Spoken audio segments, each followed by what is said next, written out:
एक बार की बात है, अकबर और बीरबल दोनों कुछ सैनिकों को लेकर शिकार पर गए। शिकार के समय तलवार निकलते हुए अकबर का अंगूठा कट गया। अकबर परेशान हो गए। उसने तुरंत अपने सैनिकों से कहा, सैनिकों जल्दी से जाओ और वैद्य जी जो बुला कर लाओ, देखो मेरा अंगूठा कट गया, कितना खून बह रहा है। इतने में पीछे से बीरबल आए और बोले कि इस चोट पर कपड़ा बांध लीजिए और आराम कीजिए। जो होता है अच्छे के लिए होता है। अकबर को बीरबल पर गुस्सा आ गया। वह फिर अकबर बीरबल से बोले, बीरबल, ये बात तुम कह रहे हो, मैं तो तुम्हें अपना हितैषी समझता था और तुम। सैनिकों, वैद्य जी को बाद में लाना, पहले इस बीरबल को ले जाओ और ले जाकर उल्टा लटका दो, पूरी रात कोड़े मारना और सुबह फांसी पर चढ़ा देना। महाराज की आज्ञा पाकर सैनिकों ने बीरबल को बंदी बना लिया।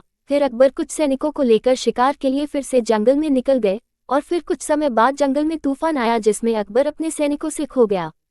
भटकते भटकते अकबर भीलों की बस्ती में पहुंच गए, जिसे वहां के वह लोग उन्हें उठाकर ले गए और उनकी देवी के सामने जाकर बिठा दिया। पुजारी उसकी बलि चढ़ाने वाला था ही कि एक भील बोला, इसका तो अंगूठा कटा हुआ है, ये तो अशुद्ध है, हम इसकी बलि नहीं दे सकते। और उन्होंने इस तरह अकबर को छोड़ दिया और अकबर की जान बच गई। फिर चूंकि अब अकबर को समझ में आया कि जो होता है अच्छे के लिए होता है, उसे याद आया कि आज सुबह बीरबल को फांसी लगने वाली है। वह भागा भागा आया।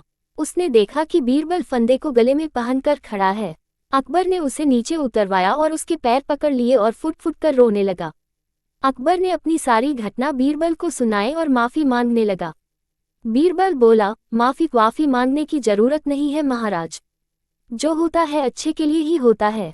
अकबर बोला, बीरबल, क्या तुम सच में पागल हो? मेरी नासमझी की वजह से रात भर तुमने कोड़े खाए और फिर भी कहते हो जो होता है अच्छे के लिए होता है। फिर बीरबल बोले, महाराज, यदि मैं यहाँ कोड़े नहीं खा रहा होता तो आपके साथ होता, और यदि मैं आपके साथ होता तो वो लोग मेरी बलि चढ़ा देते। अब अकबर को समझ में आया कि सच में जो होता है अच्छे के लिए होता है, और ईश्वर जो भी कुछ करता है अच्छे के लिए ही करता है।